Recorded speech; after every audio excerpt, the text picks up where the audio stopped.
Why did the tomato turn red? Well, because it saw the salad dressing.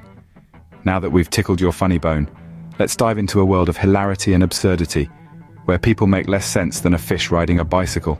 Imagine a man who decided to eat only yellow food. Bananas? Sure. Corn? Absolutely. But the mad lad went so far as to put mustard on his pancakes. He claimed it was for health reasons, but we suspect he just had a vendetta against the color wheel. Then there's the woman who took her pet rock for walks. Not a dog, not a cat, not even a feisty ferret, a rock. She'd strap it into a little wagon and off they'd toddle around the park. People would stare, dogs would bark, but she didn't care. She said it helped her rock stay grounded. I guess it's hard to argue with that. And who could forget the guy who wore socks on his hands? Not gloves, mind you, but actual socks. He claimed they were more breathable and comfortable. When asked how he managed to use his smartphone, he just shrugged and said, "I don't, it's a touchscreen." Oh, the irony. Let's not miss the story of the lady who insisted on speaking in rhymes. She'd order her coffee with, "A latte please, with cream and sugar if you please." She claimed it made her day more poetic.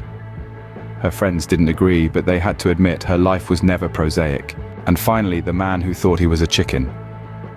He'd cluck around the office, pecking at his keyboard and refusing to communicate in anything but chickenese.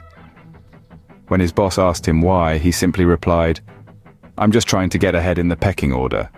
Well, talk about taking bird brain to a whole new level. In the grand circus of life, these folks are the clowns, the jugglers, the tightrope walkers.